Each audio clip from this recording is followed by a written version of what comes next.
Miss হবে না আপনার পছন্দের টিভি শো। দেখুন জি5 অ্যাপে একদম ফ্রি। নাও নাও ঘটক দিদি, তাড়াতাড়ি সবাইকে দাও, কতক্ষণ আর বসে থাকবো। দারুণ হয়েছে নিশ্চয়ই, প্রাইজ পাওয়া রান্না, ঠাকুরের হাতের রান্না। তাড়াতাড়ি দাও, তাড়াতাড়ি দাও। বাবা, তুমি একবার খেয়ে বলো না কেমন হয়েছে। হ্যাঁ বলো বলো, তুমি খেয়ে বলো।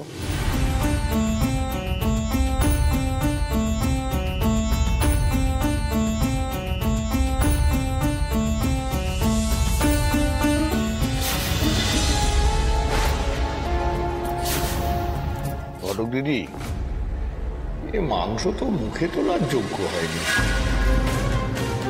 ছি ছি ছি ছি, এটা কি করলি তুই? বলছি, খাওয়া কি একদমই যাচ্ছে না? মানে কি কি ভুল হয়েছে? মানে নুনটা বেশি বা কম, ঝাল বেশি হয়েছে, কি হয়েছে? দাদা আর কি বলবে, বলবো তো আমি বলছি। আসলে কি হয়েছে জানো ব্যাপারটা? ওই কাকে দিয়েছো রাজার পাট, যে মেয়েটা হাতা খুন্তি ভালো করে ধরতে শিখলো না এখনো, সে করবে পাঁঠার মাংস রান্না। সত্যি বড় বৌদি, আমাকে তো তুমি দায়িত্বটা দিয়েছিলে, রান্নাঘরের ভেতরের ডিউটি তো আমারই ছিল। তা আমি তো দেখেছি ওর রান্না করার পদ্ধতি, ওর সমস্ত কীর্তি আমার দেখা হয়ে গেছে।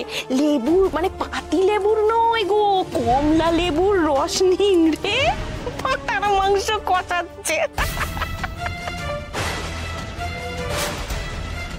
আর তুমি সেটা দাঁড়িয়ে দাঁড়িয়ে দেখলে, আটকাতে পারলে না বৌদিদিকে? কেন রে কাজু, তোর কি মনে হয় আমার মাথাটা একেবারেই খারাপ? এত বড় একটা কেলেঙ্কারি হচ্ছে দেখে আমি কিছু বলবো না, চুপ করে দাঁড়িয়ে থাকবো? যদিও আমি জানি ওই মেয়েকে সাহায্য করলে আমার বড় বৌদি মনে কষ্ট পাবে, তাও আমি কিন্তু ওকে বারণ করার চেষ্টাই করেছিলাম। কিন্তু ওই যে বলে, কপালে নেই তো ঘি, ছকছকালে হবে কি? ও মেয়ে কি কথা শোনার মেয়ে গো বড় বৌদি, ও কোনো কথা শুনলো আমার? ঘটক দিদি মোটেও এরকম অবাধ্য নয়, তুমি বললে নিশ্চয়ই শুনতো। না রে, ওই মেয়েকে বাবারে বাছারে করে বললেও আমার কথা শুনতো না। ও তো আমাকে নিজের মহাশত্রু ভাবে, তাই না? সব সময় ভাবে আমি শুধু ওর ক্ষতিই করতে চাইছি। যেমন আজকে ভাবলো যে আমি বোধহয় ওর রান্না নষ্ট করে দিতে গেছি। এই যে দেখ না কেমন চুপ করে দাঁড়িয়ে আছে। আজকে যদি আমি একটা মিথ্যে কথা বলতাম, ও আমাকে ছেড়ে কথা বলতো?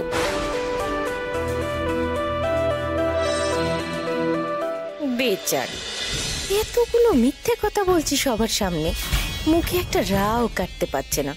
ও হরে,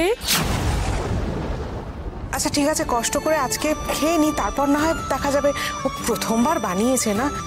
হ্যাঁ হ্যাঁ, আজকে আমরা সবাই খেয়ে নি, দেখো পরের বার বৌদিনি সব থেকে ভালো রান্না করবে, ফাটাফাটি হবে রান্নাটা। হ্যাঁ সে তো ফাটাফাটি হবে, তবে আমাকে একটা কথা বুঝিয়ে বলবি, যে মেয়ে ফলের রস দিয়ে পাঁঠার মাংস কষায়, তার রান্না কি করে ফাটাফাটি হতে পারে? তারপর তো দেখবো ওই ফাটাফাটি মাংস রান্নার নামে আম, জাম, কাঁঠাল, তরমুজ এই সব দিয়ে রান্না করা হচ্ছে, আর আমরা সবজি চিবিয়ে চিবিয়ে খাচ্ছি।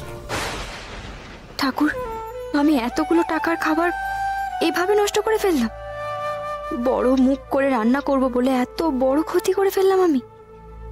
টাকা নষ্ট হলো, এতগুলো মানুষের রাতের খাওয়া নষ্ট হলো, এটা আমি কি করলাম?